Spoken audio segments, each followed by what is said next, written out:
What is going on, party people in the house? For those who actually have internet in their house and electricity in their house, and for those who are not iced in right now, guess what time it is? I'm super hyped, super excited. It's your main man, Anwar Richardson, aka You're Drunk Unk, here on a Wednesday night. What it do, everybody? Super excited to be talking to you. Super excited, as you can see from the smile on my face, to be communicating with you. Super excited for a fantastic show that I have waiting for you. Got a lot of topics to get into, a lot of Longhorn stuff to discuss, a lot of shaming to do of Eric Torres and some of his projections and all these other kind of things. Like, all those things we have to do, all those things we have to get into. But before we get too far into this show, man, I feel I'm in a good mood. I'm going to let you guys know that. I'm in a very good mood. Excited. So I'm in a good mood. I gotta be honest with you, usually for the most part, I'm in a good mood. I'm usually, unless one of the baby mamas are tripping, I'm usually in a pretty damn good mood. And the fact that I hadn't had to talk to any of them in a while means I'm in a fantastic mood. And as a result of that, let's tell you that this show to you, this Drunk Uncle show on your Wednesday night, is brought to you by my main man, Eric Torres, who I absolutely love, even though I'm not quite sure. I don't love how he ranks coaches, but no one else does except him. Eric Sales Holmes, DFW. I might be the first person in the history of sponsors to slam a sponsor. Hey man, appreciate the checks, but boy, sometimes you say some dumb shit. Eric Sales Holmes, DFW. Hey, and listen, Unc's always going to keep it real with you.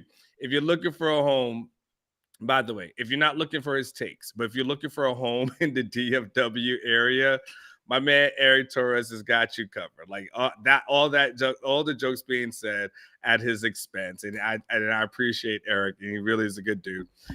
If you are looking for a home in the DFW area, looking to buy, looking to sell, like now is about that time. Like it's the time that February before it starts getting like all heated up, and you start getting into like school. Because here's the thing.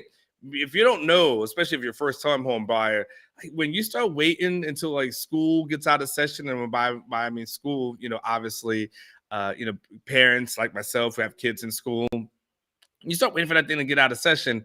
Like all of a sudden, like there's so many people trying to buy. You start getting into that thing right now, less competition, less people trying to vie for your attention. And so you have a better chance of probably getting a good deal. That's how Unc got his deal. I'll be honest with you. That's how Unc is living the way I'm living, which is, yes, Unc who's living with kids in the house. We'll get into that in a second. My goodness. The Leander ISD cannot open up soon enough. I can tell you that damn much. Come on, teachers. Can I drive y'all? Can I carpool? Let Unc will get the buses if y'all take these damn kids. Eric Sales Holmes, DFW. Make sure you give him a call, give him a ring, let him know your main man Unc has sent you.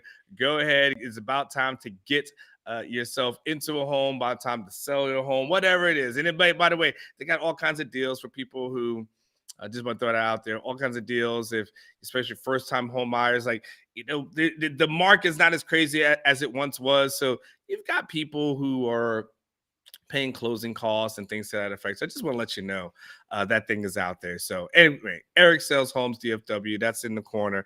Hit my main man up. Hope all is going well for you guys on this February 1st, 2023, as we crossed in mid-January. Just went by so fast. Can I tell you a nerdy thing that I learned today? Just a nerdy thing. Like, just absolutely, listen, you see, y'all see what I'm doing? Yeah, look in the bottom of your screen. Do you see what's going on?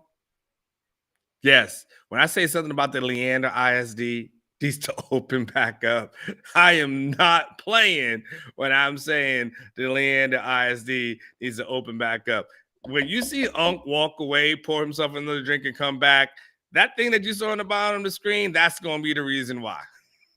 It just is man. Sometimes you, what do you say? Sometimes you got to laugh to help from crying. What, dude? I can literally see you. Everything's plugged in. Okay, well then you guys got to give it a second, man. Okay, thank you.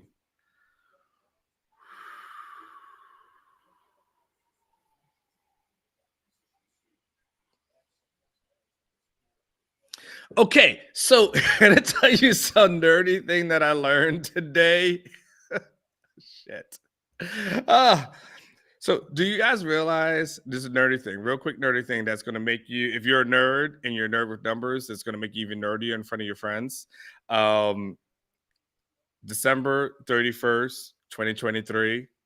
Uh, do you know that's gonna be 123, 123? Just a nerdy thing, like last year on February 22nd, 2022, it was all two twos. Just so you know, December 31st, 2023 will be 123, 123, 12, 31, 23. There you go. Just throw that thing out there if you want to say something stupid or nerdy at a party. As you guys know, we are in the midst of our kind of winter storm that's going on here in Austin. Now listen, for those of you who have the internet or have electricity, I'm happy for you. For those of you who don't and are going to be checking this thing out, in a couple of days from now, I sure hope you survived. Sure hope that all is going well. I went, I did that thing today where they tell you, you watch the news and they tell you, stay off the roads. You shouldn't be out there. The police are saying da da da da, all these accidents. And then I got on the road. I wanted to pick up my son, my oldest son. Um, he lives up towards he lives, I mean, I have joint custody. So, but this is like going to be one of my days. Like I got 5 days straight with him this week. And so I wanted to see him and I didn't want to wait until like Friday when things got better and then on be able to have him for the weekend. So I did that thing where I got on the road and I was doing like 30 miles an hour to go get him because I just missed him so much and I wanted to see him. So I did that thing this morning, made it back, survived, and I've just told myself, like, man, probably wasn't the smartest idea, but I literally, you guys know, like, especially if you just love your kids, like, you just like bump it. I think I can do this. So won't do that again. So I hope everyone's stays safe. Hope everyone's doing good in this whole winter storm thing. Because the winter storm really ended up. Wait a second. I want to see what, let's say, being Oh, thanks, man. You know what? No, I'll be honest with you, man. I love my kids. Like I am.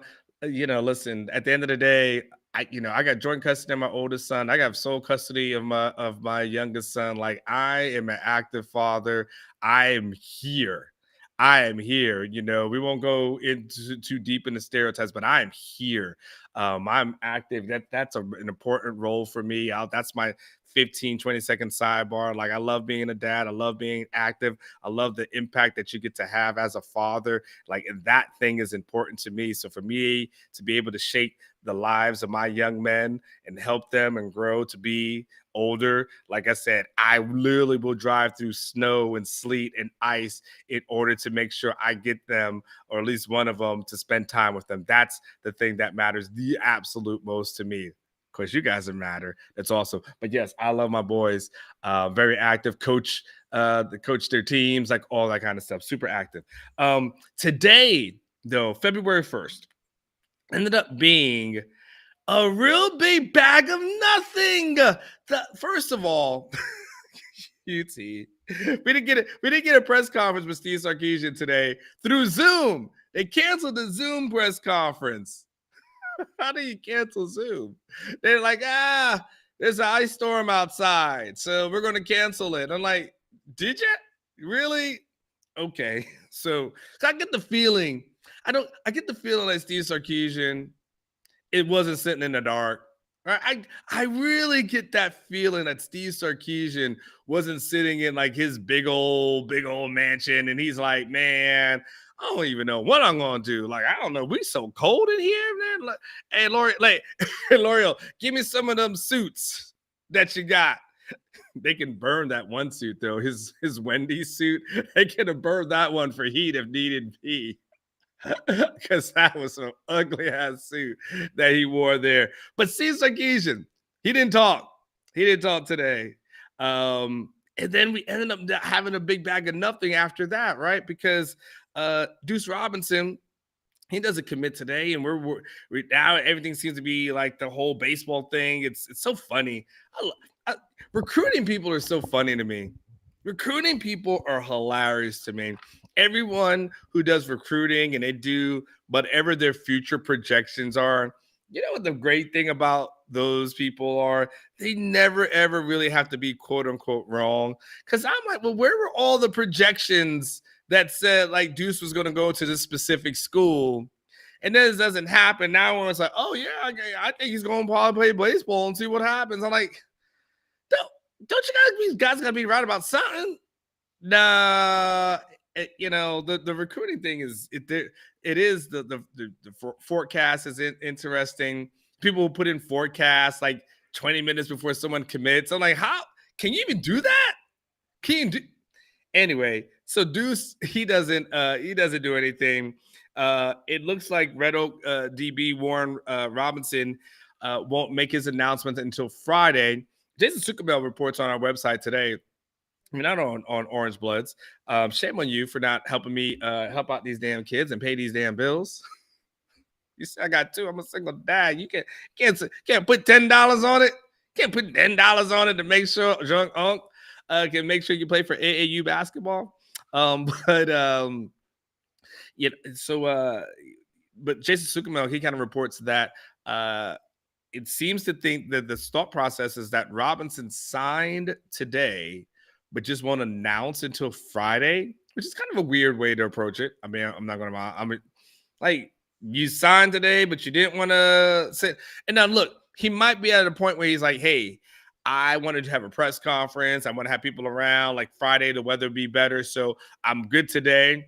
And then I want to do it on Friday where I can have more people around. And like, hey, I get it, right? Hey, you want to make an announcement where some of the state, portions of the state are not without like electricity. So I totally get that whole thing.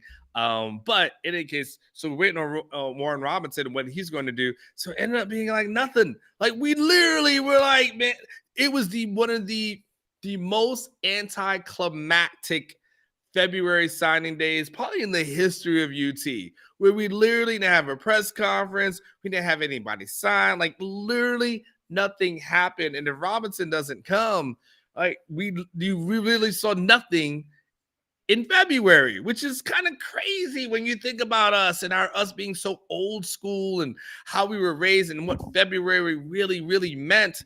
And now it seemingly means like not a ton. So that kind of happened today. And by the way, we'll get into the schedule. I'll definitely will talk about that, and I'm going to bring in my guys. We're going to talk about the schedule in a second. But here's the thing that I want to kind of focus in on as we kind of start off the show, which is, and by the way, there'll be no Houston Hooker stories in this show today because the boys are around. Well, speaking of hookers, I think I need a date soon. I need to do. Anybody want to go to the Dominican with me? Like DM me. Like we didn't go. Dude, is there like a Dominican? Do I got like a Dominican Costa Rica trip or something? Because at some point I think the boys are going to be away for spring break, and Dad needs to do something. Because I'm starting to become the most pent up, aggressive AAU coach. That's not AAU, like youth league coach, 4 and 5-year-old pre-K. I'm all like with the pre-K kids. I'm like, sweep the leg. We definitely need to do something soon. I am working on, and I will be working on us doing some sort of drunk unk happy hour the day before the spring football game, just kind of as a FYI. I will definitely be looking into that. By the way, if someone has venues, you just have a venue and you say like, or your friend has a venue and you say like they would love to have people, Longhorn fans down there, hit me up at onward@orangebloods.com. It's real simple. My first name, orangebloods.com. And I would love to have that, and you can make my life a lot easier. So, in any case, Mexico is just a few hours away, but I don't know what's there. I've never been there, so I will definitely get into that. By the way, I have a new laptop that I'm using right now. Compliments my man Tom G. So I got hopefully this thing is coming through and looking good on this end as well. It's a new look for me. The colors look different, but anyway, I'm still working through a lot of different things. My main man Brandon says shots. Don't care about Deuce. We got Sanders. Pharrell is a clown. Hook 'em for life. Keep it up there for a second. I want to make sure I address all of those points. Shots. I don't know what did I say anything about shots. I don't remember saying anything about shots, and I really haven't had much to drink, so not quite sure where the shots reference came in, Brandon. But I'm cool with that. Don't care about Deuce. We got Sanders. Now, look, I'm with you on the Sanders portion of this conversation. The only thing I would say about Deuce going forward is like you may only have Sanders for like one more year. And so because you may only have Sanders for one more year, it's okay to get a guy like Deuce. I'm just going to be say that. And by the way, I think it's Duce and not not the way you're spelling it. But nonetheless, you do have Jatavian Sanders for one more year. Everybody else has kind of been in that room has kind of been like okay, but nothing special. So I wouldn't necessarily be said to say to you at the point where you just turn down talent. It doesn't matter. It is what it is. I wouldn't go that far. Okay, so let's put that out there. Pharrell is a clown. I feel like you guys always say that about Mike Farrell. Um, and I guess you guys are saying that because I think Farrell. I think he made a Texas prediction this week, and he made that like kind of whatever his forecast is. I don't know what his on his website is. I don't necessarily say I'll get on there. Um, my guess at the end of the day is probably Mike is probably more right than he is wrong. But when he's wrong, those are the things that people mostly remember you by. And so that as a result of that, Mike probably gets a lot of shit. But I'll tell you this: the thing about um, people like Mike or a lot of other folks is that at the end of the day, you know how guys like that end up winning because if you like them, you get on there and you read their stuff and you support them. And if you don't like them, you get on their stuff and read them because you don't like them. And at the end of the day, they still win because you're getting on. It doesn't matter. Like that's the crazy thing. It's like people watch like politics, right? And then watch like there's people who are like liberals that watch Fox News and like I watch it because I hate it. And there's people conservatives that watch MSNBC, right? They're like I watch it because I hate it. And like at the end of the day, the ratings are the ratings. It doesn't matter. There's no hate ratings or like ratings. They're just ratings. And so the thing is, Mike ends up winning because at the end of the day, whether you like him or love him, if you click on the stuff and click on this contact, it ends up being a win for him. So you might say he's a clown, but he probably is laughing to the bank. Just going to put that out there. And of course, hook him for life.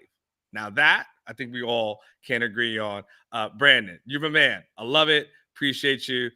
You're pretty damn awesome. Rodolfo says, if Honor was ever going to box someone, I got my money on Justin Wells. Pay-per-view boxamize. Let's make it happen. OV versus Inside Texas. No, Rodolfo. First of all, I wouldn't want to box Justin Wells. Like, Justin and I are cool. So I would rather box someone that I'm not cool with. And I feel like I've made peace with just about everybody in this Austin media market at this moment. So I feel like, I'll be honest with you, like I feel like sometimes, and I'm just gonna say this, I feel like sometimes people have a bigger problem with me than I actually have a problem with them.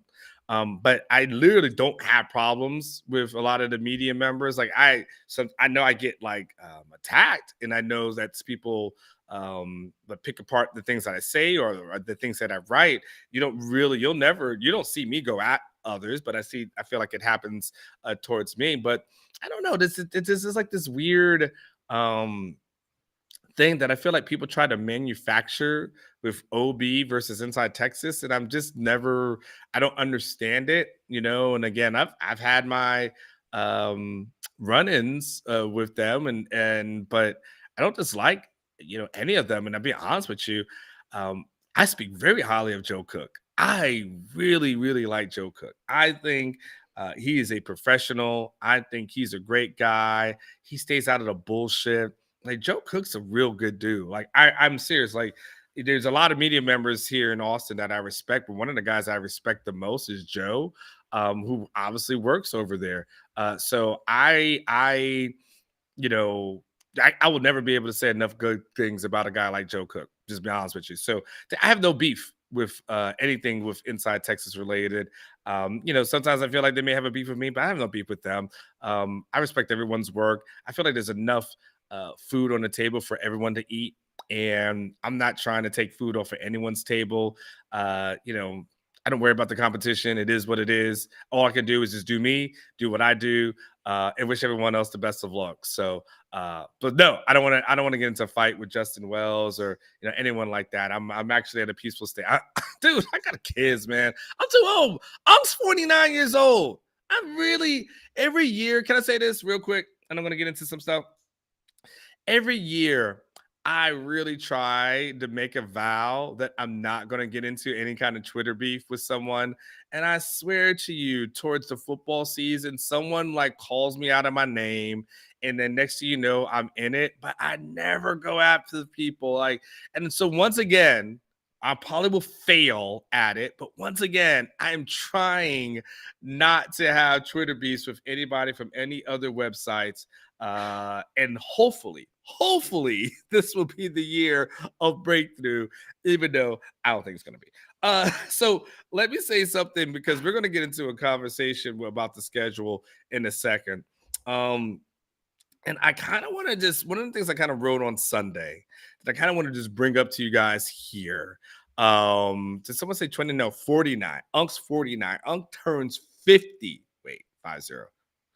Make it easier for those that are there, because it flips on there. 50 in December, bro. 50. Yeah, I am not freaking lying. Um, these bones don't lie. Uh, Nothing happened today, right?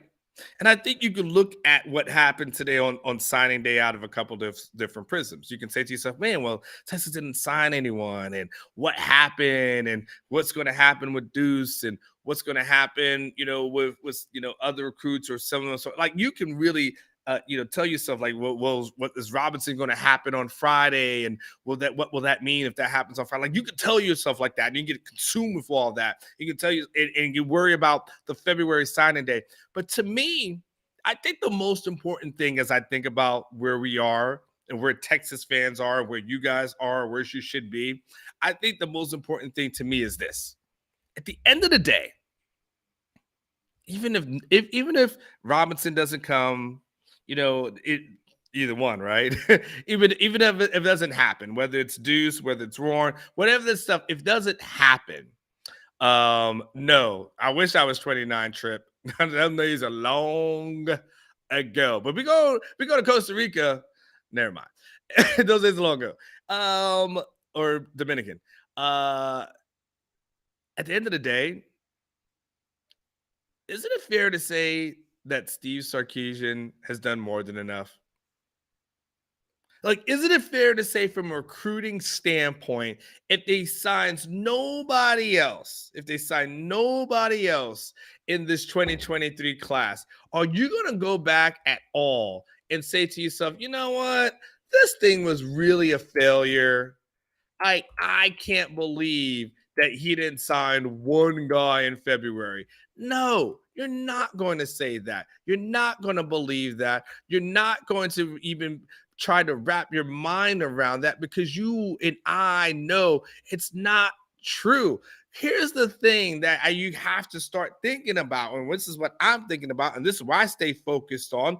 And yes, Tom G went right there before I had a chance to get there. Right now, at the end of the day, Texas has the number 3 class. It rivals, that it's ranked in rivals. The only teams that are above them are Alabama and Georgia. Alabama solidified the number 1 class today, which, surprised me a little bit. I'm not going to lie. I thought Alabama's reign at the top as far as recruiting might be over, but it's not. They're still recruiting guys and still recruiting guys at an elite level. Props to them. But at the end of the day, they still are ranked. They still are number 3. Am I tripping on that? No, that's pretty damn good. And whoever they received in this would have gotten today still would not have moved the needle that much as far as rankings are concerned. They still would have been there. Oh, at the end of the day, what happens? They end up getting a 5-star quarterback with Arch Manning. Oh, at the end of the day, he ends up getting a 5-star receiver in Jonte Cook. Oh, at the end of the day, he ends up getting a 5-star running back with Anthony Hill. That's not freaking bad. Jeff Ketchum described this linebacker class as one of the best that he's ever seen in the history of Texas football. All these linebackers that you received are pretty good. Malik Muhammad is one of the best DBs in the country. Colton Vasek is a guy that you guys know, you guys love. He's a guy that, you could argue where he should probably be ranked. But Colton Vasek is probably one of the best defensive ends in the country, and a guy that Texas was able to go and be able to flip in order to come over here, right? So you look at what Texas has done. You look at what Texas has been able to recruit. And again, we can go down the list. You can go to your Ryan Niblets of the world, Cedric Baxter, who you can argue as far as and make a case of as far as one of the best, if not the best running back in the country. Like you can look at this thing and tell yourself like, man, you got Arch, you got Jonte, you got Anthony Hill. You can go through it. One of the best quarterback in the country, arguably the best wide receiver in the country, arguably, if not the best linebacker in the country, right? One of the best DBs that are in the country, one of the best running backs that are in the country, amongst the top defensive ends that are in the country. Like you can go down this list to yourself and say, you know what? It's not bad. So at the end of the day, if for some chance that Texas doesn't add in anybody else, Texas has still done more than enough. Sarkisian has done more than enough for you to be happy about, more than enough for you to be grateful about, more than enough for you to feel like, my goodness, Texas has killed it once again in recruiting. And this is what ends up being the conversation. And this is what ends up being the thing that we kind of started leading into and bleeding into. And then as we start talking about hope and reasons to be optimistic about 2023 and all the things that could potentially happen, you start looking at stuff like this, the recruiting. And I'll get into some of the recruiting in a second because I got some guys in the waiting. So I don't want them waiting too much long. I'll probably have them wait for 2 more minutes and then we'll bring them in. But when I start thinking about 2023, you start thinking about the conversation of 2023. I already can tell you from a recruiting perspective, those boxes are checked for me. Checked for me. I don't need to check any more boxes. And by the way, Brandon Offerman, because you said this, feel free. Go ahead, Blake. Let him go ahead and say it. Longhorn Nation, it's 9:33 and go for it. Fact. We can all drink to that. Can we all do that? You can all drink to that. I didn't see more people in the chat saying it though. I mean, I'm just saying there's too much of a delayed reaction. Do I need to do a go and get myself the bottle of tequila and tell you guys if I get a certain amount, well, I'll do a shot? Like, do we have to do that? You guys know what the drill is. It is a Drunk Uncle show. This is an OB show. Like, feel free to say it. You say it all the time. Might as well say it tonight. But absolutely, yes. OU sucks. This is what you guys have sucked me into this, though. You absolutely have sucked me into this. Because now you guys have me trolling OU fans all the time. and it's pretty interesting. I have there's a I was gonna tell you guys there's this like OU fan that DM me, and yeah, she sent some stuff. Not clothed ish. And I'm just telling you, my unc's not falling for their traps. Unc's not gonna be stupid enough to fall for their traps. But you can still send me stuff. All right. So let's talk about this. So let's talk about one of the topics.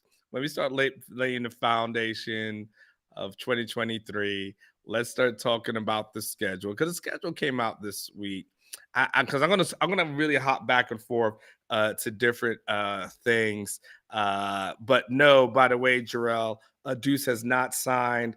There's a possibility that he's probably going to wait to the baseball draft and see what happens there. So wait for that. Oh, before I bring you guys in, by the way, before El Presidente, hold on for a second. Tom G, hold on for a second.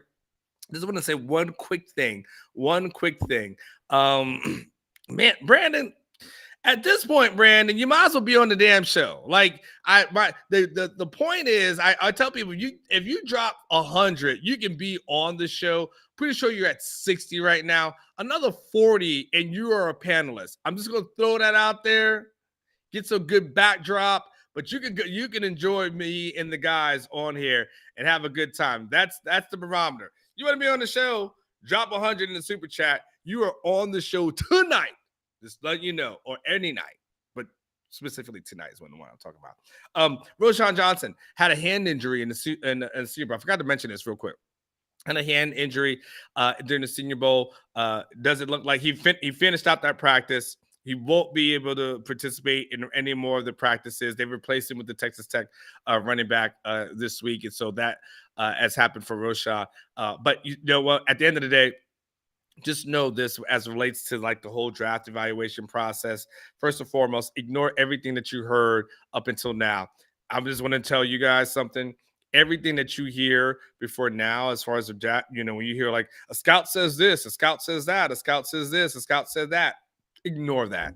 That's some bullshit. Okay. You know who says that? Those are regional scouts talking to some reporter who they have a good relationship with. And you know what? Regional scouts, at the end of the day, all they do, no disrespect to the regional scouts, by the way, they have a job that needs to be done. I'm not demeaning their job or anything like that. What I'm demeaning or specifically addressing is what their real influence is in the draft evaluation process. At the end of the day, the regional scouts are the ones that say these things. Now, I did an NFL for years. Here's what happens. Now, GMs and coaches, they start getting into the scouting portion, the evaluation. So all the regional scouts who said, I think this person's the second round or third round or this and that, and they did all these quotes to everyone.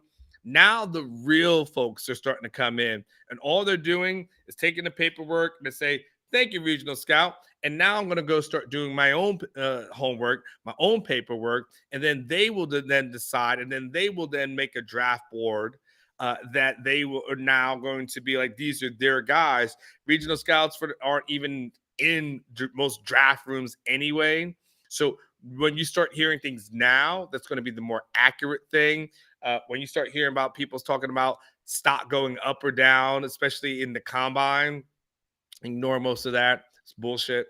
Most people people say that they don't understand football. I've talked to enough GMs to understand a person's performance in a combine doesn't really affect their draft status. People say that because it makes good for clicks, but at the end of the day, they always go back to the film. They always go back to the film. They always go back to the film. They always go back to the film. The scouting combine is mainly for medicals, and that's the thing that teams really value. So they get the medicals from the combine. That's what's most important. The other stuff is good as far as the competition and the interviews that happen when the on the field stuff is not happening or occurring. But outside of that, the combine doesn't really determine a ton of things. Go back and look at, I believe his name is Joe Hayden, if I'm correct. Got drafted by the Browns, ran a horrific 40 time, and people thought that was going to kill it. Scouts went back. and the teams went back, they looked at his film, and that was absolutely what ended up happening. Ended up being a first round pick. Brandon, that's my 100. I can substitute myself for Blake to fill in for me. Brandon, Blake's internet, because of this where we're dealing with Austin and the ice stuff, is horrific. Dude's at 2 bars right now. We can't have Blake on. Not even close. So how about this? If you can't come on this week, you can come on next week. And I would love to have you on. Absolutely. And I do not know how to pronounce. How do you pronounce? Hold on one second. I'm not quite sure how to. I'm gonna put this. I'm gonna put this on my screen. I need a pronunciation guide. I'm gonna bring in. Oh, is this racial? If I bring in El Presidente, ask me how to pronounce a Spanish name, like, is that? If I'm gonna get canceled, I'm gonna get canceled for that. I think I will. So I'll go. I see he's in the background, like, yup, you will. How did they end up just below Texas in recruiting after the year that they had? You know what? First of all, put your name, how to pronounce it in the in here, because I really want to know. I'm really curious. Man, you got to give Venables a lot of credit. That's the best way. That's the best thing I can say. The best way I can absolutely say it. You got to give Venables a credit. I thought when it came to the whole, I got the hose inserted in my mouth, I'm blowing and going and all that kind of stuff. Like, I thought that would be the ultimate. And then I really thought losing 49-0 to Texas would turn off every single recruit. And that did not happen. So you got to give Venables and OU a lot of more credit. I give them more credit for being able to recruit well than I thought possible, because I didn't think it was possible at all. Okay, Blake, bring in Tanji, bring in El Presidente, bring in my guys. My little man is sleeping. El Presidente, let me see your face, because you took a lot of punches. You took a lot of punches. You look all right. I look good. Right. You're still looking pretty, huh? I'm looking pretty, baby. I eat all day long. I eat punches up all day. I live with my wife. She dishes them out all day. My stepdaughter dishes them out all day. Stepson dishes them out all day. And let me add to that point right now. I want these freaking kids to go back to school. You know what? They just give away snow days now. They don't make them earn it. They just, 11 o'clock the next day, you're not going to school tomorrow. Remember back in the day when we would have to wait till the 10 o'clock, 11 o'clock news, and then you have to wait for the radio, or you have to get up at 6 a.m., and it was the best thing ever when they said school is canceled. Now kids just get, just like everything else, these soft kids just get it handed to them on a silver platter.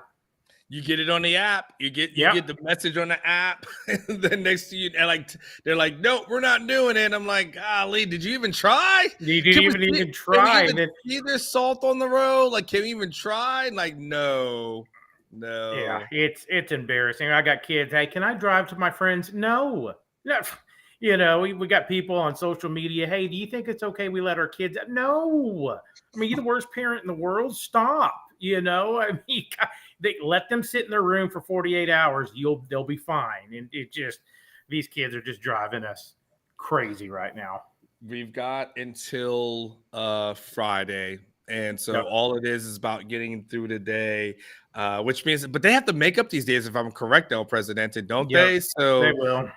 Yeah, so that part is going to suck a little bit. But I will. Let me say this about you, El Presidente. Say this about you. I always respected you. Always liked you. You're my guy. For you to take the beating that you've taken for a week and still be standing, I'm all about this. I'm all about you. Listen, if you are going to bark, stay on your porch. Yep. One thing I don't like and I don't respect about people is when they bark, and then when someone opens up the fence, then that dog runs away. I need you to keep that same energy the whole damn time. If you barking that thing about, I'm going to do this, and that to you, when I show up, I want you to keep that same damn energy. The El Presidente, I will give you credit here. You have been getting your ass kicked for what many believe is some of the worst coaching rankings ever. And I'm going to give you credit. You stood on your porch on Wednesday night. You stood on your porch on Orangebloods this week. You stood on the porch on Sunday. You continue to stand on your porch. No matter what, salute to you, sir, for being a person that is saying, if I said it, I believe it. I didn't stutter. El Presidente, I'll give you props. Well, hey, I'll take a beating, and if I'm wrong, I'm wrong. And, for me right now, I will die on that cross about Jeff Banks. Now, I'm not saying relive it. I'm not saying bring it back up. If Deuce signs on Friday, I will come out like a crow. He doesn't sign on Friday, and he goes to one of those other schools. I stand on my words. Bo Davis, dead man walking to me right now. He couldn't get that no-star defensive tackle out of Mississippi to show up in Austin, Texas. The kid ended up going to Starkville and committing to Starkville. So again, no Bo, no go. So you're making $1 million. Again, I get what everybody's saying. Well, he's not the leader recruiter. He's not this. This guy assists. This guy, look, Anwar is the main man of his show. I assist a little. Tom G assists a little. But you know what? You got to take care of your room. Anwar, you feed the people. You take care of your room. You feed the masses. It's not on us. It's on you. Just like what I'm saying about Banks. Yeah, he signed those two tight ends that are marginal at the best. But again, he signs Deuce. I change my voice. But until then, him, Banks, him and Bo Davis, and Gideon is even with it. We didn't get that signing today because of the weather. Gideon's still on my crap list too. So you want to change my mind, do better off the field. You know what, El Presidente? That stubbornness, it really explains why you've been divorced 3 times. And and I it's because most people kind of go ahead and fall on it. And I've been a person who's been divorced multiple times myself. So I'm not throwing stones. I'm just saying I'll give you the name of my counselor. And maybe at some point. Maybe at some point. Till then, I'm not throwing in the towel. I see it, because if this is how you are in a good mood, my God, when you're an asshole, you are really bad. And so Tom G, my man. By the way, Tom, I am using, and that's a great question by Michael. Why we married after 2? I hope he got a prenup this time. But anyway, Tom, I am using my new laptop at this moment. I hope you like it. It looks great so far. I'm thrown off sometimes by the colors that are on the camera. It looks like sometimes I'm a little greenish or something like that. But I'm figuring out. I'm working through it. Just so this whole new everything. I feel like my colors go in and out for whatever reason. So, that's software. We can fix that. Okay. Well, yes. But outside of that, enjoying it. And, doing great with that. All right. So, guys, I know we've had conversations about the schedule. But, you and I haven't had the conversation about the schedule. And, of course, I have the conversation about the schedule with Catch. But you guys know that Catch doesn't let me talk. So that's why I have to have my own show so I can finish some of my thoughts and sentences and complete them at all. Most of the people who are on here have kind of heard my thoughts as it relates to the schedule is concerned. I want to kind of get your thoughts. But also, thank you, Darwin, for paying attention. He said the sound is better. So clearly this new laptop, this HP ZBook monstrosity, goodness gracious, this thing is huge. This thing is, I can curl it, but this thing looks pretty cool so far. Tell me, I'll start with you, El Presidente. You saw the schedule. It finally came out. The Big 12 released it. I think we all were expecting Texas to get screwed somehow, some way, 7 road games.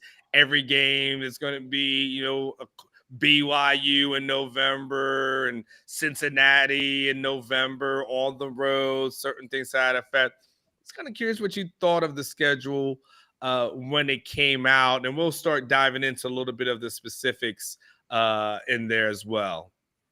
Well, for me, I didn't see any landmines.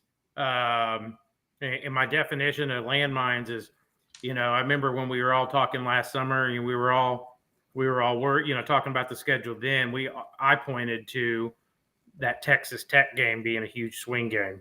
How you go into conference like that. For me right now, I love the way the schedule set up. I'm glad you and I and Tom G aren't going to be sitting in a bar in Provo, Utah, trying to find alcoholic drinks in that town. Because when I was there last, ain't not much to do other than stay in Salt Lake City the night before and then take that 45-minute drive over.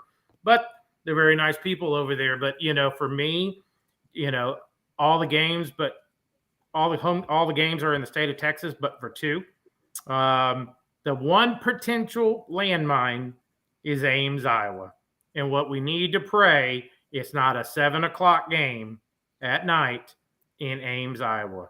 Everything else is set up for a historic run for Steve Sarkisian. And I'll help you, by the way, those thoughts will actually help you get back on the good side of all the Texas fans. Tom G, Tom G, when you saw the schedule, your initial thoughts were?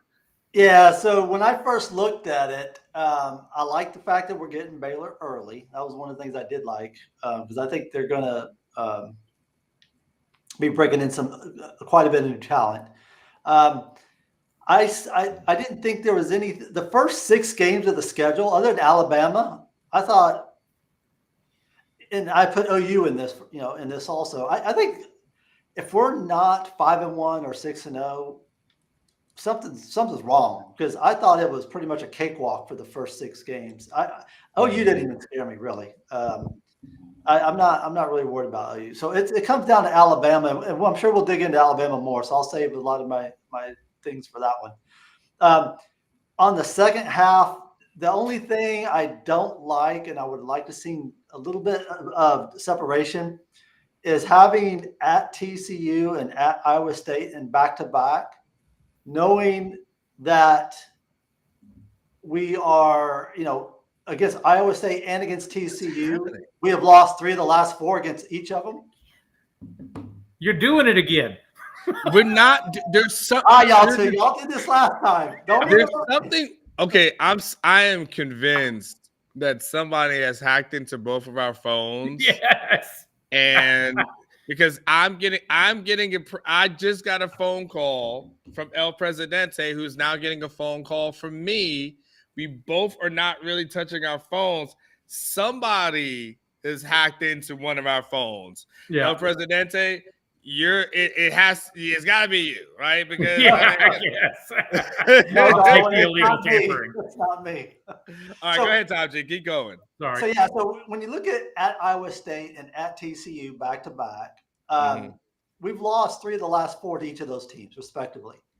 And so I would like to see a little separation in those road games. But, if we are who we think we are and who we need to be, I see nothing less than a 10-2 record, personally. That's like the floor. Right. Okay. We will get in there in a second. Before we go too much big picture as far as what we're thinking about as relates to the schedule. Tom, I'll stay with you on Presidente. I'll swing back to you as well. 2 things one thing that was interesting, I guess 2 things interesting, but more than one. No Oklahoma State on the schedule. No West Virginia. I don't think there's anyone's upset that Texas isn't playing West Virginia. But Tom, is there any part of you that was like, hey, I wanted to get Gundy one more time? Or did you say to yourself, you know what? I'm done with that guy. Like, if we can just not play Gundy, like, I would be good going forward, because that's always a trap game. Yeah, so for me, when I saw that, I was like, thank God no more Gundy and the refs. Because every time we played Oklahoma State, it felt like we were playing the refs and Oklahoma State. So I was excited to see we weren't going to face two opponents in one game again. What you? What did you think of Presidente? No Gundy, which he's always a thorn in the side, of Texas. Did you want to say like, hey man, let's go ahead and beat the crap out of Oklahoma State? You're like, man, we're good on them. No, I wanted to see Oklahoma State one more time. That's such a big rivalry in my family. My daughter went to Oklahoma State. My nephew went to Oklahoma State. It's a fun. That's one of those fun Saturdays of the year for all of us. Off the record, Stillwater's a great little town. I appreciate everything they did for my daughter in 2.5 years and got her out of there quickly. So dad wasn't, she wasn't there on the 5 to 6 year plan. But no, from what my nephew tells me, the football program is in a lot of trouble. They lost a lot of talent in the portal. So yeah, I did want to see them come down to Austin one more time so we can, settle all records, settle all debts, and spank them one more time and send them on their way out of here. Because for me, this is the ultimate goodbye tour for Texas. All problems, all family problems will be solved this year and settled this year, especially the last game of the year.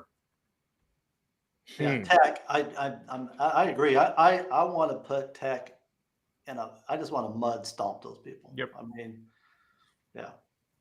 So let's start with the schedule. Let's go first three. Okay, before we start talking about conference things. The thing that I always hammer on, and you guys know I'm very consistent with this, I hate the non-conference schedule for Texas. Absolutely hate it. I think it's BS. I think it doesn't give them any runway as far as trying to get momentum going within the season, within the first three games. 2012. That is the last time Texas started a season 3-0.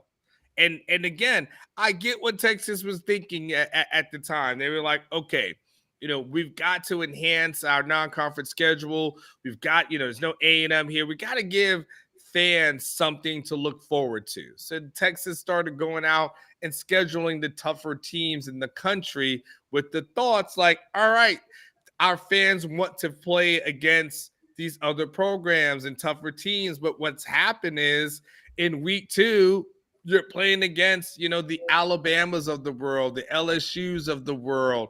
You're playing against, you've had the BYU. We've seen that kind of thing happen.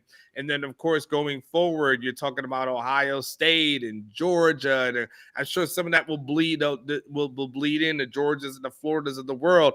But 2012, and of course, Texas has Alabama in week 2. So I'll start with you, Presidente. 2-1. Is that where your head is at in the first 3 games? It's February 1st. Can you talk yourself into 3-0, or do you tell yourself 2-1 that's most realistic at this point? 3-0 is where I stand on February 1st, and that was where I'll stand on September 1st. That September 9th game in Tuscaloosa is your off-season rallying cry. The number 1 and the number 9 is what you remind your players all off-season. You lost by 1 point at home. Since Nick Saban has been at Alabama since 2007, he has only lost 8 games. You are going to make it number 9. That is what you build your off-season on. That, as for me, I would build my off-season on that. It's a revenge game. We didn't, we got hurt in that game. Everything's on us. You go to the only way to be the man is to beat the man. And you have to beat the man at their place. So for me, this is the most important game of the year to get the train rolling for Texas. And, and again, I cannot stress this more enough. I mean, people might disagree with me, That is what I'm building my whole offseason on. You win that, the dominoes fall all season for you. Tom? Yeah, I'm in the same boat. I mean, I think it's 3-0. And Wow. I mean, at the end of the day, the quarterback is the single most important position on the team. They've got Jalen Milroe or Ty Simpson. Neither one of them have much experience. Milroe can't hit the broadside of a barn passing. We don't know what to make of Ty Simpson, but he's never started a college game. And this is the second game of the season. Their first game is Middle Tennessee State, which isn't going to prepare them at all for Texas. We will have so many advantages in this game just from an experience of talent. They may be more talented, like number of 5 stars, but experienced talent. When you look at what they on the offensive line, they lost a starter to the transfer portal, and they've had some other kids. You know, they're going to be starting a freshman at right tackle. I mean, if it doesn't happen this year, when? I mean, we've got to beat Alabama, and I'm confident we will. We will have an advantage at the single most important position, and that's the quarterback position.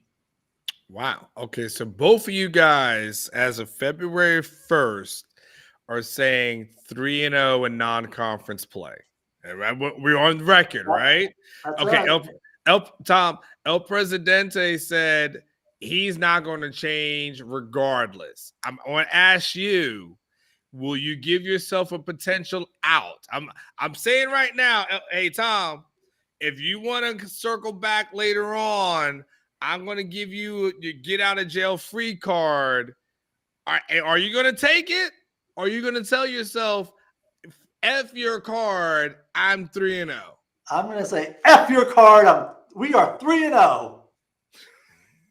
Okay, fair enough. Hey, I gave it. I offered. If you don't want it, so be it. All right. So let's talk about the following 3 games before the bye week. Okay. We're talking about at Baylor, which could be potentially the last time. Actually, it will be the last time, regardless, that Texas ever goes to Baylor, and Texas ever goes to Waco. You've got Kansas at home, which we'll see what it is. I mean, I know Ketch loves their quarterback and so on and so forth. But I still say Kansas started off good, and then last year, and then they just faded at the end. And, I just, didn't leave the year overwhelmingly impressed with Kansas. And then you have OU, obviously in the Red River rivalry game. El Presidente, those next 3 games for you: at Baylor, Kansas at home, OU, which we all had an OU sucks moment. What are you thinking about that next 3? Is that a 3-0 for you as well? That is another 3-0 for me as well. Jeff Grimes at Baylor, I think he does an outstanding job being the offensive coordinator there. He really tries to establish the run. Then he has that play action and the quarterback's booting and things like that. And I think he does the most with less. And David Armando, he leaves him alone. Like, you've got the offense. I don't talk to you. I think sooner or later, he's going to be a head coach, and their offensive coordinator does a great job. But again, this is where our 17 of 22 starters returning, coming back with experience, beating them like we did last year, the day after Thanksgiving will come into play. Again, a tough, hard road win in Baylor. It's never easy to play in Waco for Texas for some reason for the past 10 years, but this is when we go on the road and collect a hard-earned win. Okay. And Kansas, I understand why. What about OU, though? What gives you the confidence versus OU in, which would be the 6th game, and that would be the last one before the bye? I think for right now, Texas is, you look back to next year, I know OU is changing their roster. They had a great recruiting class, but have they answered the quarterback question yet? Because I think they're going to be rolling out a true freshman next year from Denton Guyer. so that they could possibly have some quarterback issues until they get that figured out. Now, the offensive staff, I know a couple of those guys up there at Oklahoma. They do a great job, but right now it's rumored that the offensive coordinator at Oklahoma, is interviewing Alabama right now.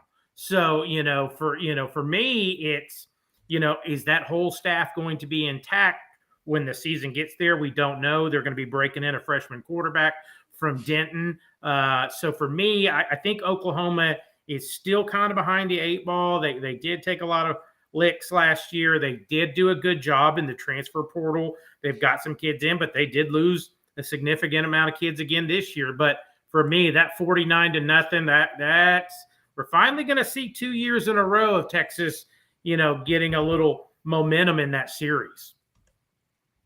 All right, Tom G, there's after you get past 3-0, a start on your end as well.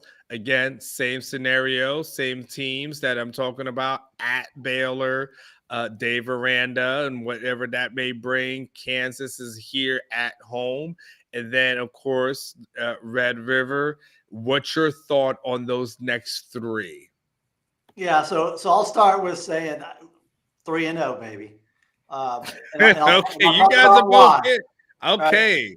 And I'll talk about. Hey, it's great that El Presidente, my brother and I are agreeing a little bit finally. Well, it's great for El Presidente, right? Because El Presidente really needs a comeback. As a man of the people, it's good for him. Yes. He's got to be something other than a Fat Joe lookalike, right? He's got to be able to have some good Longhorn takes. Anybody can do easy takes. I'm going to give you the hard take. Okay. All right, let me get into it. So I'm not worried about Baylor. I mean, we've shown we're just going to out-talent them. I'm not worried about Baylor. Oklahoma,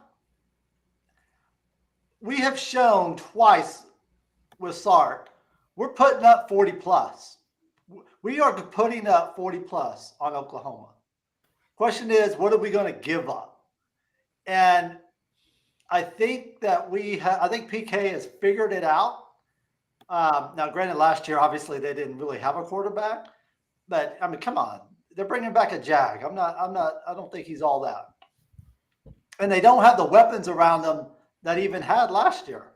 So I'm feeling confident that we're going to handle our business. I bet we beat OU by 2 scores minimum. So I'm feeling confident that we're going to be just fine in those next 3. We've got a significant offensive line advantage, defensive line advantage. By then, I think we'll have a big quarterback advantage by then also. I'm feeling really good about those first 6. Okay, so going into the bye week, both of you guys have Texas at 6-0. We got 6 more games that are about to occur. I'm doing this in quarters on purpose to make it a little bit easier to dissect. I want to make sure that you guys are I could get your thought processes on either one of them. And Armor, I got a quick question for you. Does Dylan Gabriel scare you at the quarterback position for Oklahoma? Well, was that really their missing link last year that caused them to derail? I mean, Dylan, he did what I thought he might be able to do, which was like, I mean, he played at a mid-major college, before here. UCF is now this, right? Now they're Big 12, but they weren't before, which means that he wasn't a high recruit, which means that he was just an okay kind of guy. So there's nothing about Dylan Gabriel that I looked at and said to myself, like, ooh, he's going to be the difference maker for for OU. Like, I just thought he was just a guy. At the end of the day, he was just a guy. There was nothing about him that you look at and you're like, there you go. Like that, he's the difference maker. You just look like, oh, what happened, obviously, for OU, let's just be quite honest. Their coach left. Yep. All the quarterbacks left. And they had to take somebody. He was the best of what was left. He was the best of the options. That's all I think about Dylan Gabriel. Yep. Yeah. And I agree with that. That's the thing about the OU game. This, he's coming back, but then they got the Gatorade National Player of the Year from Denton coming in. That staff is going to have to make a decision, pretty quick. Which direction are they going to go? Are they going to hand the keys to the Ferrari to the freshman, or are they going to go with the redshirt senior? That's and to me, I'll take my chances with Texas. Getting on to that 6-0 start. All right, Tom G, back to you. Okay. Texas comes off the bye. They're 6-0. They're riding on a high. They're probably a top 10 team if they're 6-0. I say probably they are a top 10 team at 6-0. Everyone's high. Everyone's drinking the Kool-Aid. Like everyone's super happy. So what happens? You guys are going to go to, I believe you got Texas fans call this Cougar High. Is that at Houston? Is that the reference? At Houston, Cougar High. So you guys, you're at Cougar High, then you're back home versus BYU and a bunch of 23-year-old, 24-year-old grown men, and then you've got Kansas State and whatever they may look like over the next three. So Cougar High, a bunch of grown-ass men who may have 3 or 4 wives. And then, okay, I'm just joking. Oh, the Mormon 3-4 wives. All right. Maybe it's like 5. I don't know the Mormon religion. Not familiar. I get nothing but Mormon emails tomorrow morning. Yep. Mormons trying to cancel me. That's okay. We're Christians over here in Texas, so come over here. We got open carry. Go try it over here. Your next 3. What are you looking at? I'm looking at 3-0, baby. Right? I mean, first of all, I ain't worried about Cougar High. I mean, we're going to just out-talent the shit out of them. Now, granted, this will be their Super Bowl, but we will have 2 weeks to prepare for them. 2 weeks. I'm not worried about what they're going to bring to the table. Even though they got Dana Holgerson, who knows Texas a bit, I just think our talent is going to be so superior across the board that we're going to spank the shit out of them boys. It just ain't going to even be close. And then, then it's what? Kansas State and what was the last BYU? No, BYU then Kansas State, right? If I remember right. Hold on. The comments are making me laugh right now. So yes, BYU and Kansas State at home. I'm sorry, I got sidetracked because Darwin and I think it's Ore or something, like they just make me laugh, and Chad chimes in. So I think from a BYU standpoint, sure, there's some grown ass man, but I think we're gonna handle our business there. This is gonna feel really like a year of like a year-long business trip. I feel that the team is really gonna be dialed in. They're playing for a lot this year, and I'm not really worried about BYU. I think it's at home. We're going to be undefeated, probably top 5 by then. I mean, it's going to be rocking, and so I'm not worried about BYU. Kansas State, I believe, is on the road, if I remember right. No. Kansas State's home. Kansas State's at home also, because then we got 2 road games. It's home. Yeah. It's at Cougar High, and the next 2 are at home. Yeah, I think we're handling our business at home. I don't see us losing at home. I mean, so what you're saying that you believe we're 9-0 at this time, baby. Look, Texas is going to knock those Mormons off their bike, and then next thing you know, like they've got them. Taysom Hill ain't walking through that door to go play quarterback for him. I'm gonna push every envelope right here, and then Kansas State. So you've got 9-0 at that point. All right. So then El Presidente, what do you have for Cougar High, the grown ass men who ride bikes, and then of course Kansas State? Cougar High. It's going to be one of those games that You coming in off of a bye. How well is your team going to be focused after coming off that bye? I'm kind of predicting right now that's going to be one of those high-scoring shootouts where Texas kind of starts pulling away third, fourth quarter just because we're walking through the daisies until, halftime when you get your ass ripped or what the hell y'all doing type speeches that, that we've seen around here before. As far as BYU, last year in 2022, they were returning 18 starters. This year, I think they're returning maybe 3 to 4. They were decimated with injuries last year, but they lost a lot of returning talent, and they are in the middle of a huge rebuild year. And then on Kansas State, as long as that kid from Austin area, what was his name? Deuce Robinson? Wait. You talk about Deuce Vaughn? Deuce Vaughn. As long as he's gone, I'll take my chances, but they always end up with a Deuce Vaughn, or they always end up with one guy that you have to prepare for always with Kansas State. And then, hey, let's give Kansas State a lot of credit. They did make a run to the Big 12 championship. They did knock off TCU last year. They did play in the Sugar Bowl. So I don't want to discount them. It will be a hard type of fought win at home because it seems like always they start off slow. If you remember correctly, they lost to Tulane at home this year, and then they started getting better and better.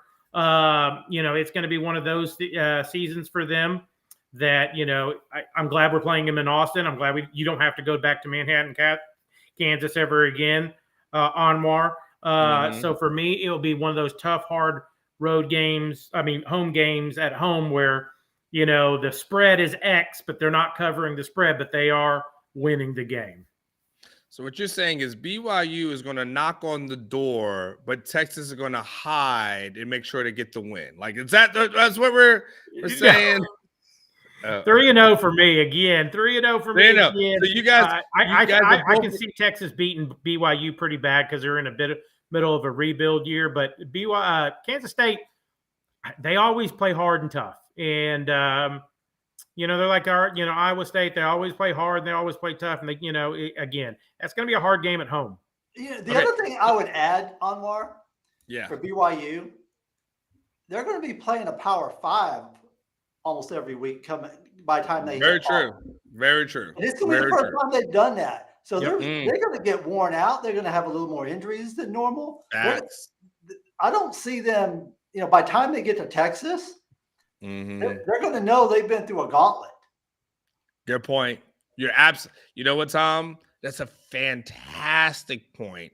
And here's the reason why I think that's such a fantastic point, Tom, that no one, I believe, is brought up, even from a national perspective, is because BYU going forward is going to be going in the Big 12. Even when Texas and OU leaves, they're going to be going against elite, competition every single week.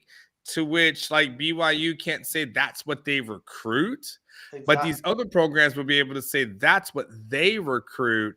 And so, BYU is one of those schools that's a special kind of athlete that goes to BYU or unique to that school, where it's not necessarily unique to everyone else. Tom, that's actually an amazing observation.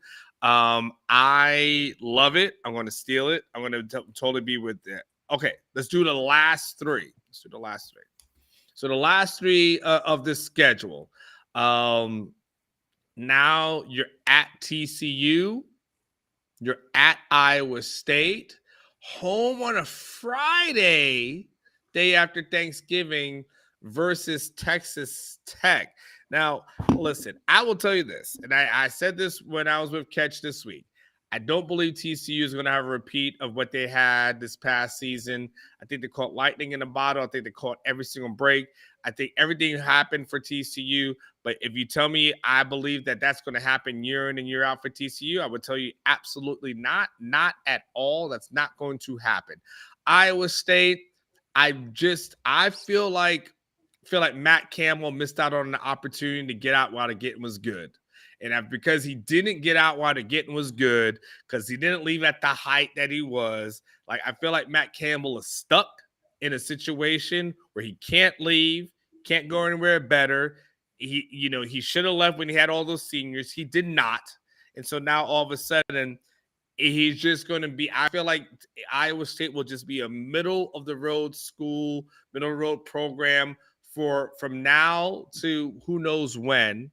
And then Texas Tech, which I think is pretty good. I like Joey McGuire. I like what he's doing. I think they're actually a pretty good program. And they're very competitive. Texas Tech has a hate for Texas that always drives them as well. So, that Texas Tech is one of those programs like you will never be able to count out. But now we're going to the final stretch. You guys are already, both of you are hand in hand at 9-0. There's only 3 games left. El Presidente, of the last 3, you say what? Texas wins how many of them? I am on record as of right now, again, February 1st, and I'll carry this through the year. We will be 12-0 heading to the Big 12 championship. Okay. Tom, I want to know where I'm dealing with right now. This is where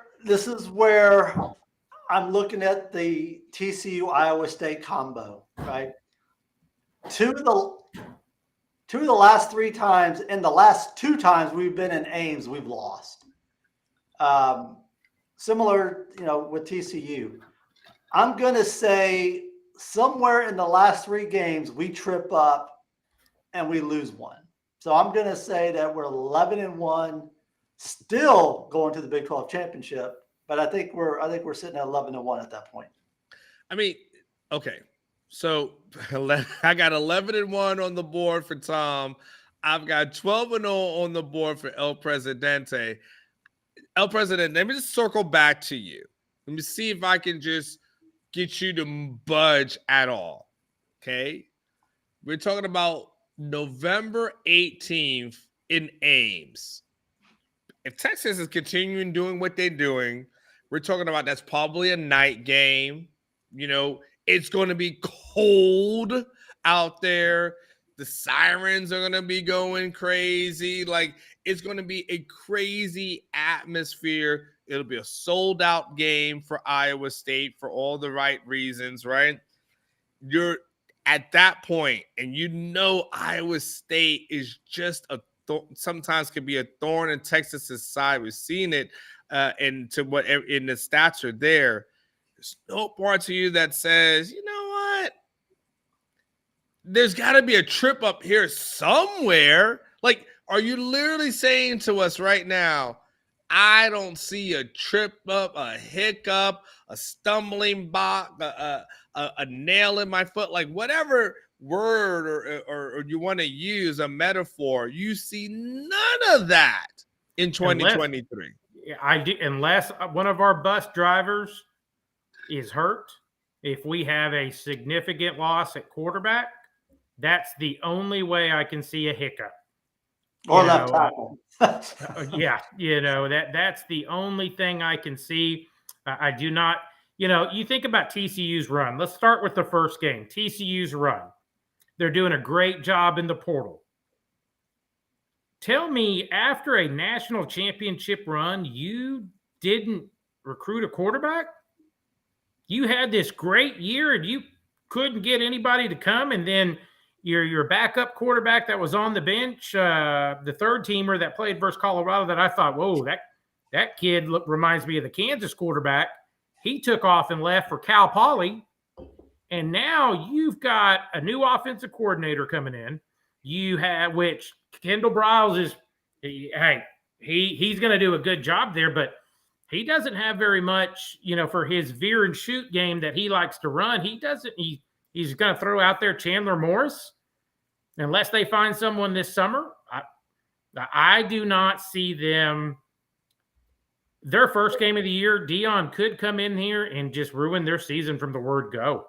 And I know this. My TCU buddies they're real worried about the whole Morris era at TCU being the quarterback because they do not think he's very good at all. That's for me. The second game is the Iowa State game. After watching Brock Purdy play for the 49ers, I feel like he was their franchise, in my opinion. You know, the run that he had those last 6 games. And Hutchinson. In touch, yeah. You know, I just thought, you know, man, can Iowa State ever find a quarterback like him again? And for me, on Texas Tech, again, coaching wise, this is your stepsister that you can't hate any more than you do. You just show them. You don't even show them the game. You showed them how they ran the field, hit y'all when y'all were walking off the field. That is what you remind your players the week of the Texas Tech game. So for me, it's another 3-0.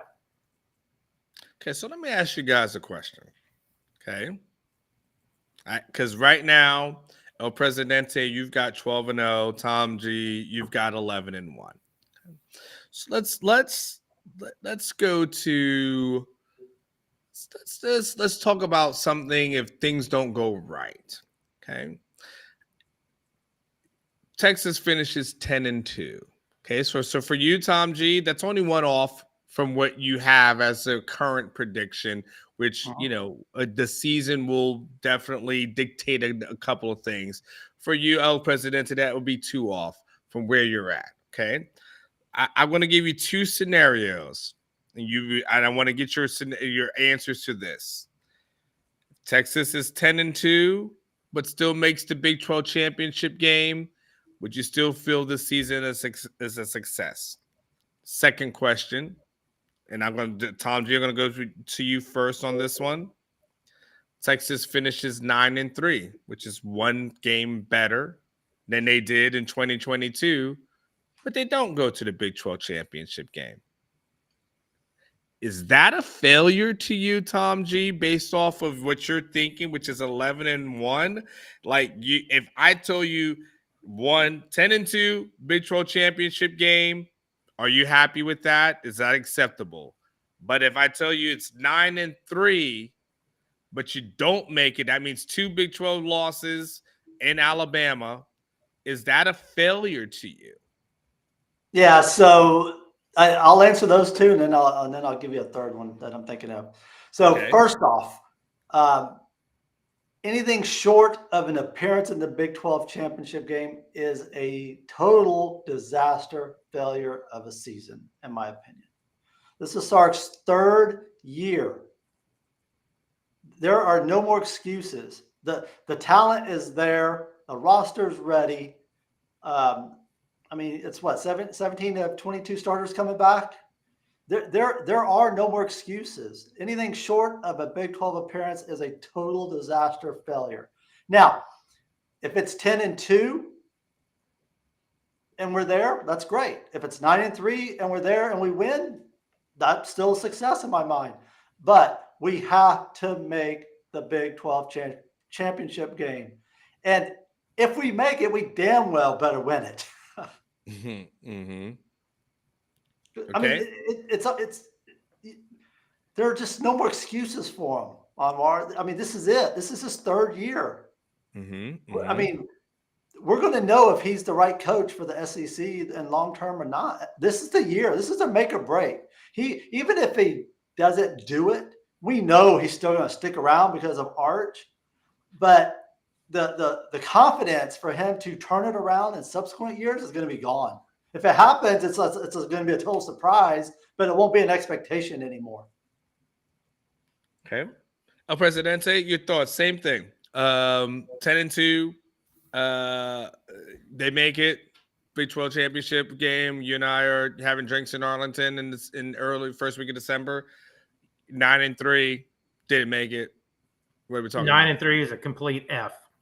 No, there is no doubts about it. And you're going to, after that Texas Tech game, you're going to have to probably ask him the hardest questions you've ever asked him before. Was this season a failure? You had 17 of 22 coming back.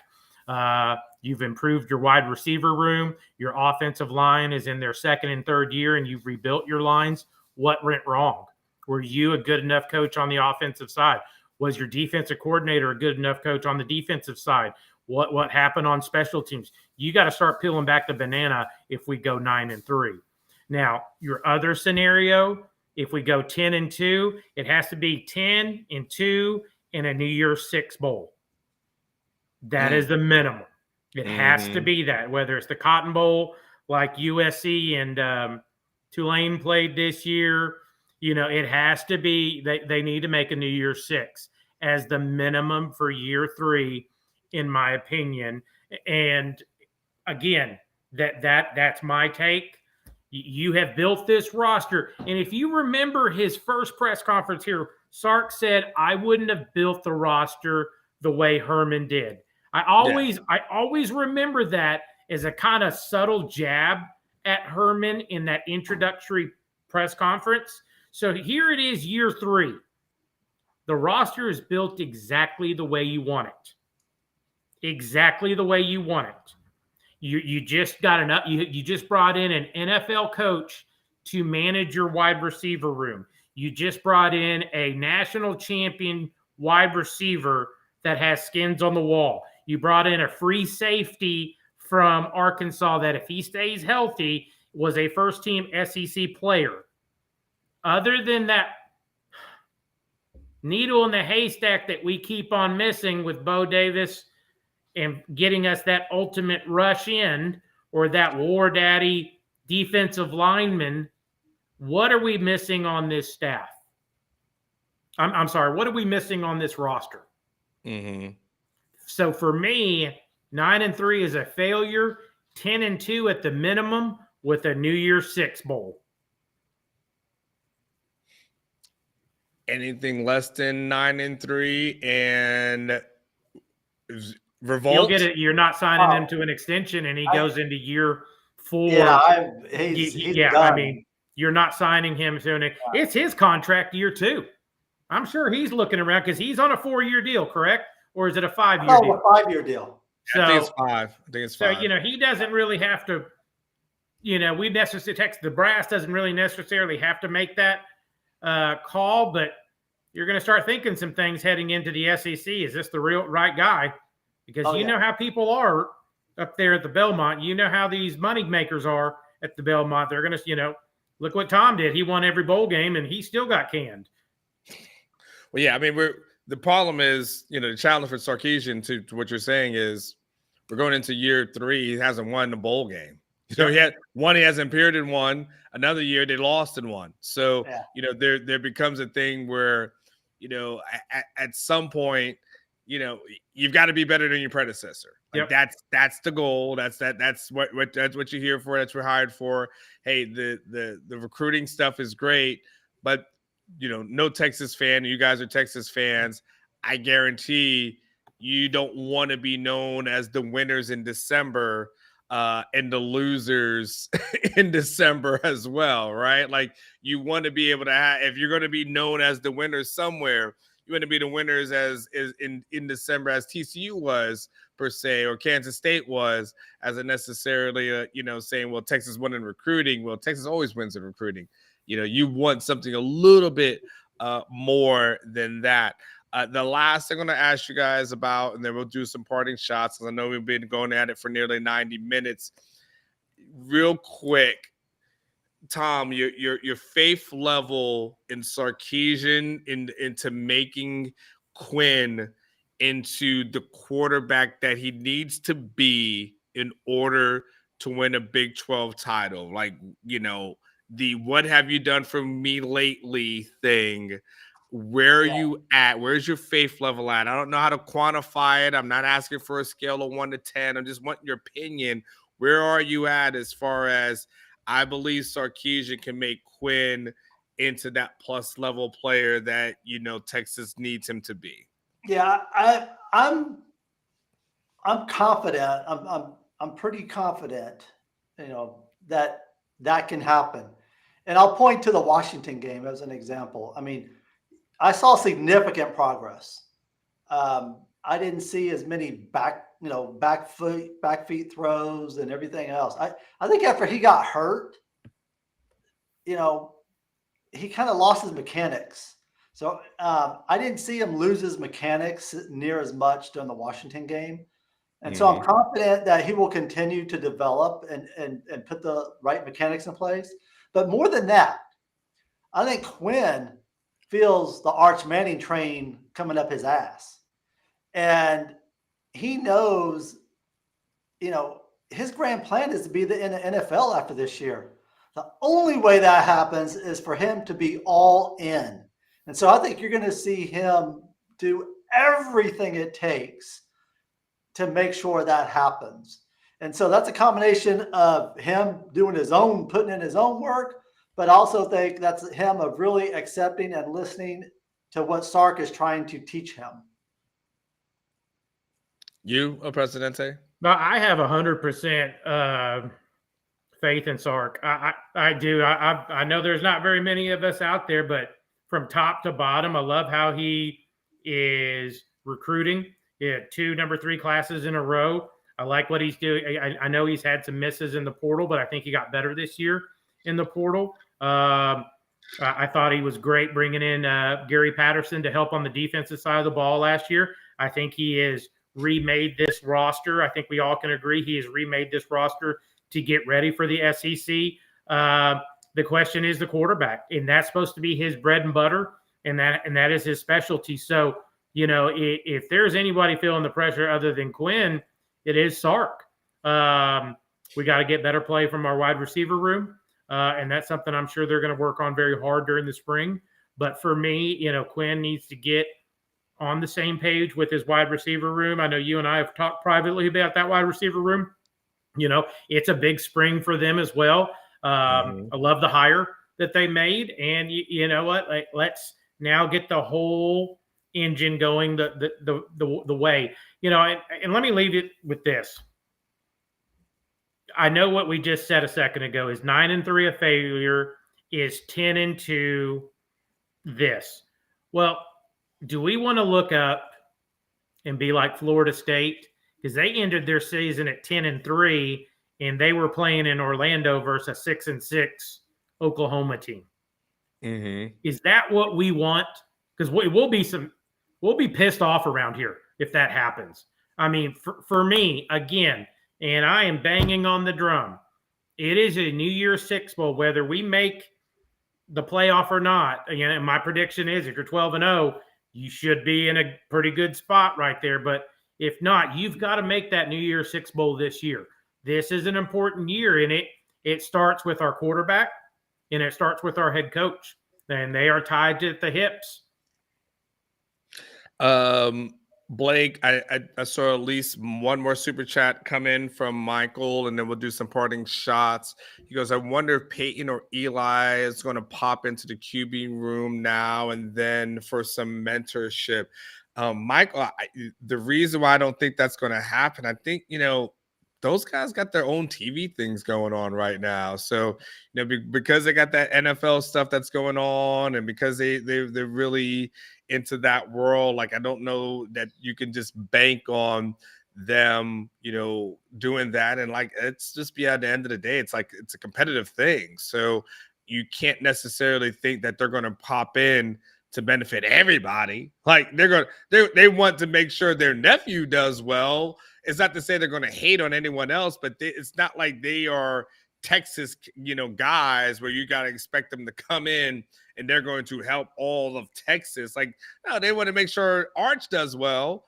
So they're going to probably mentor him, but I don't think you're going to expect them to come in and go on a chalkboard. And I think if you're Sarkisian, you still want to make sure like this is your team.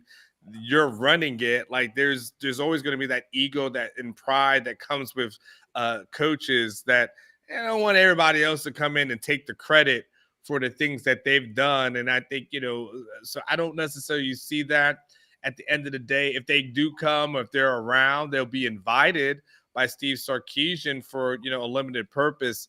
But I don't think their purpose is going to be to be coaches, to Quinn Ewers, Malik and Arch and everybody else. That's not going to be their purpose. Like their purpose is going to be there to come as fans, to celebrate, support, their nephew. But that's going to be about it. All right, Tom G, I'm going to start with you. Give me a parting shot. I know we've been going for a while. So, what are you thinking? Let's go ahead and close that out. And you got to explain to me why you have a jacket on inside of your house. Like, what is your thermostat at, man? What are you doing? How you have a jacket on? Why do you guys have jackets on? Like, what are you? Your wives make you do this thing at 71? Like, what is going on? 60, 68 degrees? You guys are like sleeping with like Hey, socks I on your can tell you, feet. my wife and I'm like, she's like, kick the covers off, just always hot, hot, hot. And I'm like, always cold, cold, cold. Yeah, well, old We're people polar are like opposites that. when it comes to that. But no, you know, party shot, Omar, overall, I feel good about the schedule. I feel good about the team. I think we've got some great additions. We've got a great recruiting class. We've got 17 to 22 players, starters coming back. Other than injuries, I don't see anything that can really derail this season for us. Mhm. I can't wait to travel to Alabama to go see the game at Alabama this year. Um, part of me is kind of disappointed we don't get to do a travel to a few of these new places because I've never been to them, and it'd been kind of cool to go see some of these, even if it's a one-time thing. But that is what it is. But I'm super excited where we're going. I like what we've got. I've got all the faith in the Texas team. I think we've got some good leadership, and I now the proof's in the pudding. I mean, you could truly say the cake is made now. The cake is made. There's no doubt about it. The cake is made. So it's all on Sark and the team to make it happen. El Presidente? Well, so, there's some big dates that everybody needs to go ahead and circle on their calendar. September 9th in Tuscaloosa, November 11th in Fort Worth, and then December 2nd. Go ahead and, do it now. I live here in Arlington. December 2nd. Go ahead and reserve your spot here in Arlington or at the Omni in downtown Fort Worth or the Omni in downtown Dallas. Reserve your spot now because that's where this team is headed. That's where this team's going. Again, all family business in 2023 will be settled. And that's the way I would approach the team this year about, we're going to settle all business and head on to the SEC. And that means running the gauntlet. That means, hey, we don't have to worry about playing these teams anymore other than Oklahoma that is coming with us. And that's it. This is nothing but strictly business. You got to go in there and do something that not very many teams have done since 2007. You have to beat Alabama at Alabama, and you're going to be the 9th team to do that. And you got to think about that too. And Sark needs to get that in their mind. One of the greatest teams, national championships teams ever was the 2019 LSU with Joe Burrow. Would we agree on that? Talent out their ass. And they barely went in there and won 46-41. You've got to be that caliber of a team to be able to go in there and do the same thing. So for me, I know they're already started the offseason. I know they're already lifting and they're running and they're training and they're doing that stuff. But, again, we lost by 1 point to Alabama. September 9th is the big day. And then you just start going down the gauntlet and 1 week at a time. I know it's cliché, but that September 9th game means everything. And the goal is, again, tell your parents, go ahead and get your reservations for December 2nd in Arlington, Texas. We'll all meet at the Grease Monkey and we'll all have a good time. Just don't reserve Southwest Airlines, Eric. Yeah, don't reserve Southwest Airlines. Don't do that. Don't do that. Who loved Southwest Airlines for the longest time, they have me incredibly conflicted right now. I'm glad I'm not having to travel at this moment on them, but my goodness, I haven't seen a fall from grace like this in a hot minute. Remind me, it's like R. Kelly or something like that. But R. Kelly took years. Like Southwest is like overnight. It's overnight. Isn't that crazy? I mean, hey, Omar, can we give a big shout out to our basketball team? When's the last time they've been number one in the Big 12 all by themselves this late in the season? I mean, is it a trivia question? Like, are you going to answer it for us? I don't I don't know. know the answer, but Oh, I Blake can't. would know. Yeah. Do what? Blake would know, but I mean, he's on that AOL dial-up tonight, so he can't get on. Yeah, no, you don't want to see him. I mean, they deserve a big shout out. I am so impressed with how they've come together and done what they've done this year. Absolutely, and we'll see what they do over this month before we start to head into March Madness and before we actually get into conference play. So, kind of just piggybacking what El President said for my final thought. This will be the year that Steve Sarkisian has to deal with basically expectations. Yep. Steve Sarkisian, he's been able to avoid expectations. He was able to avoid that in year one and kind of skirt that, able to kind of avoid that in year two. But this will be the year where he feels pressure, where Texas fans are going to say to themselves and say to him, all right, what do you got? We're spending money in NIL. We're getting guys in here recruiting. You've got everything that you need to have. Like, what are you going to do? The schedule is not going to screw you, so you don't have to worry about that right now. It looks favorable, so you don't have to worry about that. You've got your quarterback, you've got your receivers, you got all your offensive weapons. You've got, not only, Gary Patterson, you've got a lot of guys that you want on defense and been growing and developing. Like, what do you got? This what it's showing. So this will be the first year that there will be heavy expectations placed on Steve Sarkisian. He's been able to skirt around it for the first couple of years.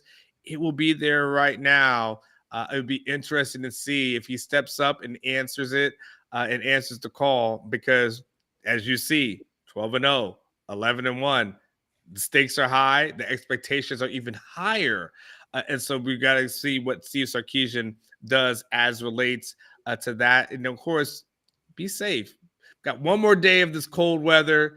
One more day, we'll get to the weekend, and then we're done. So, like, everybody, let's just get through this damn thing. Like, don't do anything stupid. Don't make any unnecessary risks if you don't have to. Don't get out of your damn car on an overpass or anything crazy. Let's just get through tomorrow. Let's just get through Thursday, and then this way we can get to the weekend. We could cut. Get our chainsaws and cut all that crap. I've got some down trees that I'm going to have to cut this weekend and put out on the front. So it's going to be kind of a crazy weekend for all of us.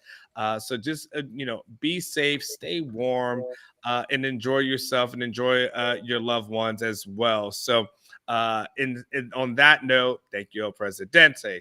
Thank you, Tom G. Thank you to my main man, Blake, who's got crappy internet, but somehow, some way he has survived to the very, very end of this thing. And then thank you to all you guys who are here supporting the show, listening to the show, loving on El Presidente, loving on Tom G, all their takes, giving them shit when you don't like their takes, giving them praise when you do. Welcome to the life of a mod. It's interesting, but you guys keep coming back for more. And for that, I appreciate you. Thank you for all you people participated in the chat. And I have a son who is over here sleeping on the floor, so I need to pick him up and put him in bed, being the dad that I am. So remember what I always say, live each day like it's your last, because one day it will be, and we will talk soon.